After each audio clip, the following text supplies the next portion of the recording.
Oops. So we have some real world scriptures. Actually, those are Latin. Oh, these are yours. So we'll have to get you a second.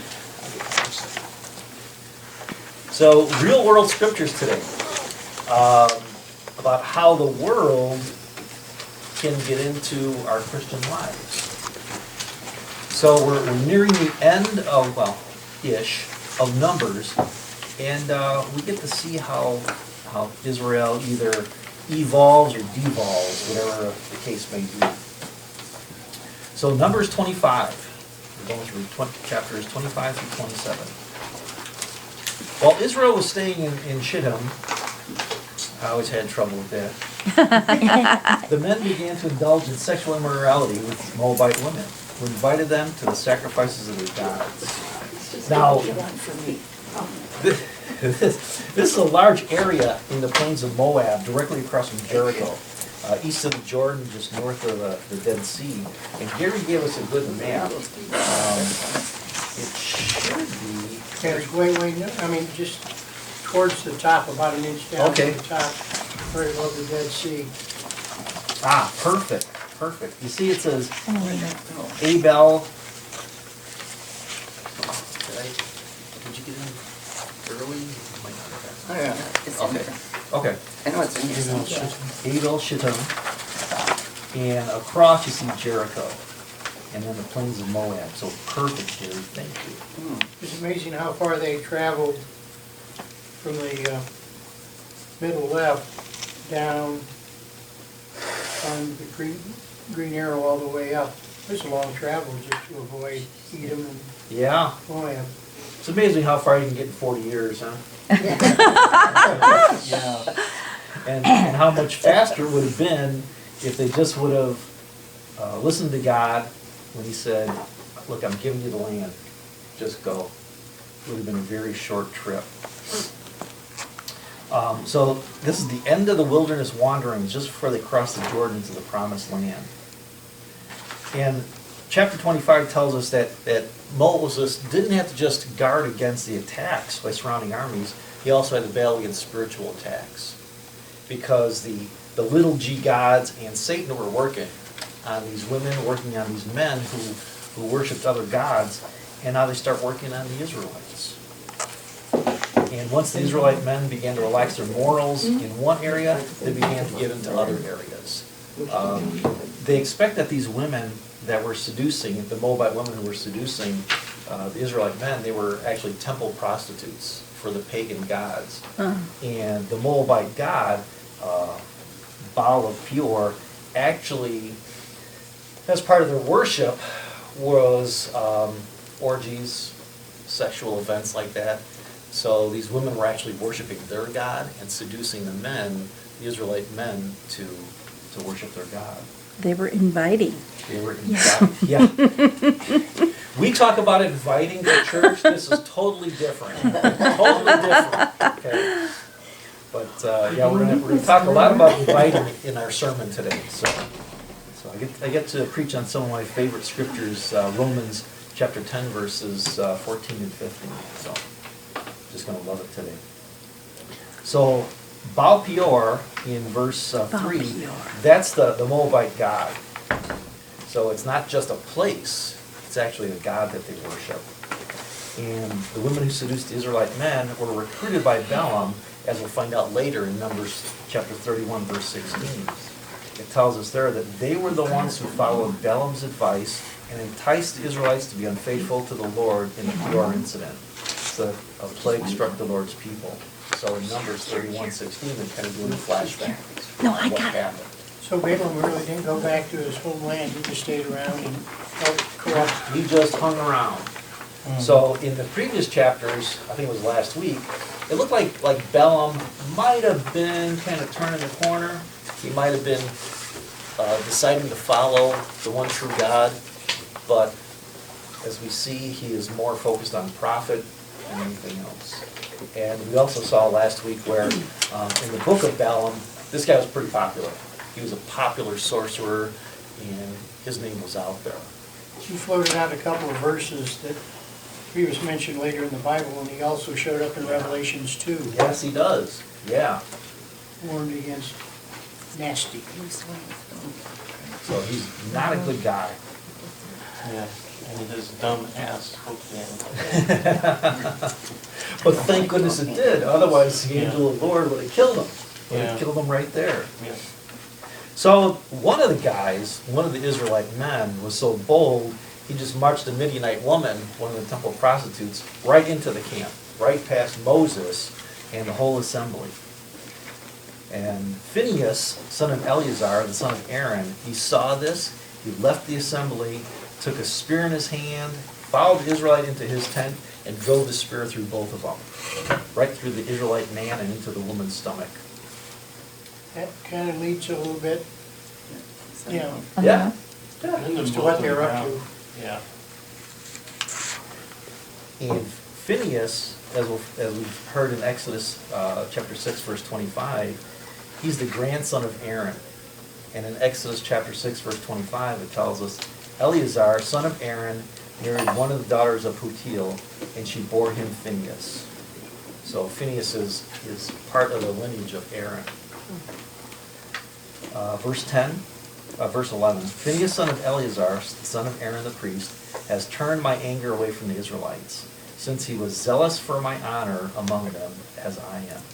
So we talk a lot in the Bible about, and Jesus mentions it also, that if you're angry at somebody, it's as good as you murdered him. And of course, that's the fifth commandment, thou shalt not murder. You know, some people misinterpret that verse and they say, thou shalt not kill. But actually, it's murder. It's premeditated act. So some of the pacifist denominations use that verse, say, well, we can't go to war. And as we see in Scripture, God allows holy war, and he also allows holy anger. And the key is, if what you're angry about would make God angry, then it's righteous anger. And in this case, it's righteous anger, because this Israelite was doing something against God. He was worshiping other people for God. And we know that idols can be a lot of things. They don't have to be just gods. They could be trucks, they could be vacations, they could be even other people. And in this case, this Israelite held up another person above God. That he was going to have this woman no matter what, marched him past Moses and the whole tent of assembly, and God says, this ain't going to happen. So Phinehas took some righteous acts there. In honor of Sue, the end of verse 9, another 24,000 died. It doesn't say what kind of plague, but it was just wiped out all along, even after 40 years. Yeah. It was probably some kind of one of the nasty STDs that just takes over and kills you. That's not a bad tie-in. Or it could be the coronavirus. Yeah, Ah. well, I was gonna say, but, you know, if those rules were the same today, that wouldn't give us the right to rule and wipe Iran off the map. No. No. Because you have to look at this is my political commentary. This is not the opinion of Cambridge United Methodist Okay. Church. Okay. A lot of things that we're doing in the Middle East we shouldn't be doing. Okay. We got involved there because of oil. We messed up their boundaries even. We were part of that problem after the Second World War, where England, France, and the U.S. just pretty much chopped up countries Yeah. and said, okay, you're going to live here, you're going to live there, and we mixed up people, Yes. you know, from Iran, Iraq, and all the other countries. Right. Of course they're mad at us, you know, so there's, I wish Tom was here, because Tom knows a guy in Davenport who speaks on, he's a Middle East expert. He says, we'll never be able to do anything in the Middle East because of the actions we took there. Right. Totally wrong. But they've been at war with each other for over 6,000 years. How are we? Oh, yeah. Why do we think we're going to stop it? We We're the should. newcomers too. We're profiteering over there, Yeah. and usury is not a very good, we've been using them for so many generations that we reap what we sow. Every sin that the United States has had has rebounded and been a sin that God has punished us for. Like, and it's just the Civil War. 500,000 men died. The black blizzards of the Dust Bowl. Millions of animals and people, and many people died also. This is just sin after sin after sin, greed and usury, and this country gets punished for it, and this country's not done being punished. Amen. A little bit off topic, Yeah. but didn't God say when they went into Canaan to destroy the people? Mhm. And they didn't. Came Right. back to haunt them. Yes. And we'll see that throughout the Old Testament where, kind of tied into Red's idea, whenever we're disobedient to God, there's punishment that will follow. All right, verse 14. The name of the Israelite who was killed with the Midianite woman was Zimri, son of Salu, a leader of the Simeonite family. Now, why do you think they went so far as to identify the family? Because they were all naughty. There's a population here. Yeah, they were born naughty. Well, you lost 37,000. They were Yeah. rotten, Yeah. rotten dry. And a Simeonite family. So he's from the family of Simeon, the clan of Simeon, who we know got in trouble when he deceived the tribe of the Hivites when Deborah? Deborah, was it Deborah? When Jacob's daughter was raped, and remember they convinced all the Hivites to get Yeah. circumcised because Oh, they were yeah. hurting our And then the family. sons came in and Wiped them Yep. out after they were hurting. Yep. So this is to show that these people were kind of nasty right from the beginning. The Simeonite clan, not good people, so he's just doing what he knows to do. So the Lord said to Moses in verse 16 and then 17, treat the Midianites as enemies and kill them, to Gary's point. What God does is, a lot of people look at the Old Testament, they say, the God of the Old Testament was a God of wrath and anger and death and destruction. And it's like, well, yes and no. Yes, he had people killed, but no, because it was for the good of the Israelite people.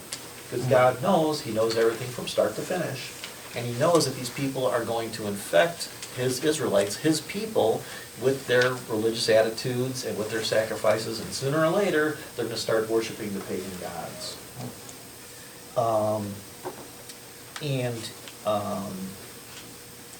We get more details on this attack in Numbers 31. It kind of fleshes out why God told them to go after the Midianites. So that's coming up in a couple chapters. Were the Midianites the same as the Moabs? They're all from that same clan. Okay. Um, The Midianites came from Abraham's second wife, Keturah. Yeah, So 'cause, Midian was her son. probably if we look at the genealogies, we'll be able to follow it through. And then that's what you're finding is in the Middle East there. That's why there is the problem. Yeah, It's all family. right. You know, and with Jacob, of course, being the favored son, that's where the problem runs into. Mhm. And we saw way back in Genesis, when we talked about Abraham as being the father of many nations, we're told back then that his son Ishmael Right. will be leader of a warring nation, and people are going to be against him. And So he too then has 12 sons. Right. It's a culture we don't understand, tribalism. Absolutely. So we need to stay out. We don't get it, we don't understand it, so we just should leave it. So Numbers 31 is going to flesh out verse 17, as we're going to see. Okay, because they treated you as enemies when they deceived you in the pure incident. So God's saying you've got to take care of these people. Right, Numbers 26, the second census. So this is the second census for the new generation. This is the second generation to come up after God freed the Israelites from the Egyptians. And it's expected that 38 years have passed since the first census that we read in Numbers 1 and Numbers 2. And they had to take another census because so many people were wiped out. As Gary says, if we look at our one chart, that's titled, Jacob's prophecy about his Yeah. sons fulfilled.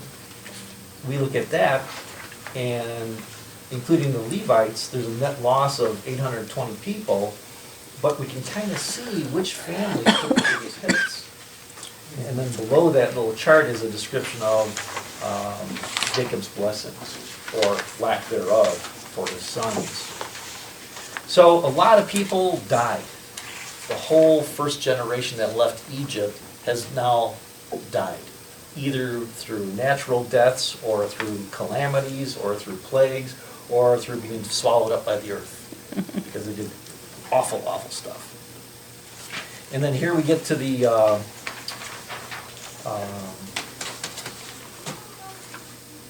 Second generation? well, we get to the listing of people, basically, that put a lot of people to sleep.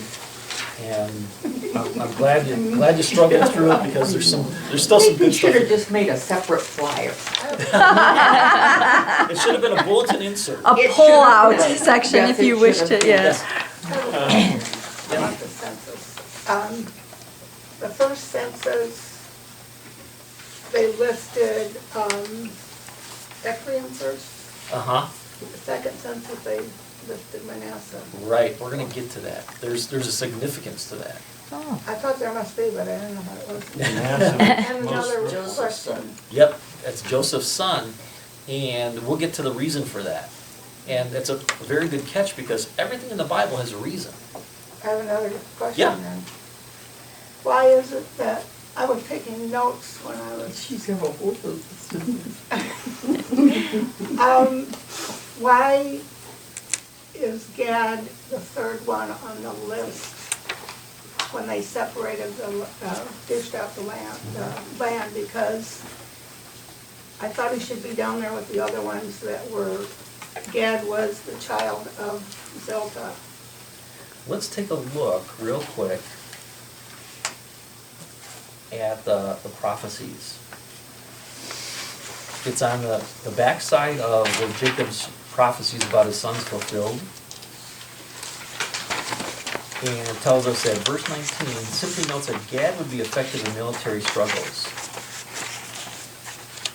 And some have seen this as a fulfillment of this prediction in the great number of troops who served King David from the tribe of Gad. So remember, you get land by the size. So I think, how did his tribe share in increases and decreases? They decreased by 5,000. They decreased by 5,000, so it doesn't make sense. But let's see if we can uncover something. It's Okay. just amazing that a father would know his sons that well enough to make prophecies or predictions 400 or 500 years later. Yeah, and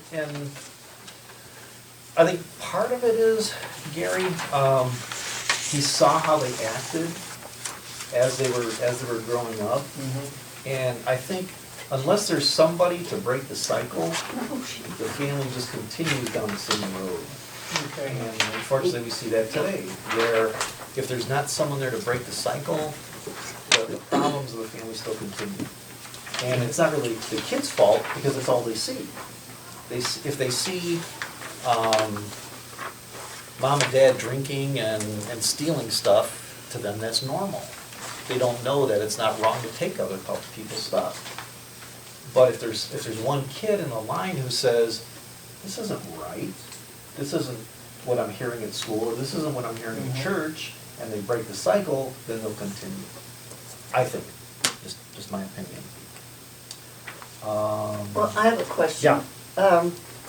All these clans, that, were these because they had numerous wives and these were the various wives? Is that why they had, it listed each person and then under that it named the clan of this, that, and the other. Well, And were those different wives? no, I think those were the sons in the clan. Oh, those were sons? Yeah. His name Okay. is so, I think only in one of the families they mentioned the daughters. because Just the there one were no daughter? sons, yeah. Okay, I couldn't figure The that one out. whose dad goes out in I the thought they desert were and all dies, from right? different wives. nobody talks about that. What was it, Natalie? Gary looked at me when he said that, he was waiting Yeah. Oh, for me to say something. Right. No, but the woman who got the daughter, I don't know, we're not there yet, but her dad goes out to the desert to die of something else. So God does provide for them. They were Right. the Yeah. beginning of the Me Too. Right. Right. The beginning of the what? Me too. The Me Too. Well, we'll get to that because there's Yeah. special significance to the words they used Okay. in that scripture. When, they took their names from the daughters, and the daughters maintained the lineage. They drew their lineage from the daughters because they weren't real sons. Had to marry though into the same tribe. They had to marry into the same tribe, yes. Yep. And we'll get to there. All right, let's see here. Special significance in verse 11. We heard about the clan of Korah. He was one of the rebels that got swallowed up by the earth. Oh, yeah. But the entire clan wasn't wiped out. Verse 11 tells us the line of Korah, however, did not die out in Numbers 16. And if we look at Psalms, it tells us that the clan of Korah became temple singers. When we look at Psalms 42, 44 through 49, 84 and 85 and 87, they're attributed to the tribe of Korah. So we know that that clan went on. So in that many hundreds of years between that took place then that these people were singers from that clan. Right, yep. They were Levites. Their family learned from their Learn from their adversity. mistakes. So Maybe They that's why learned they from their became mistakes singers. and corrected them. So they told the story and then they praised God in another way. So this is an example of children who broke the cycle. Right. And we hear in 1 Chronicles chapter 9, verse 19, Shallum, son of Kor, the son of Abizaphat, the son of Korah, so he's from the clan of Korites, and his fellow gatekeepers from his family, the Korites, were responsible for guarding the thresholds of the tent, just as their ancestors had been responsible for guarding the entrance to the dwelling of the Lord. And like I said, when you look to those Psalms in the 40s, you'll see that it's attributed to them. So some of them did last. Okay, what else we have here? Got a couple different names.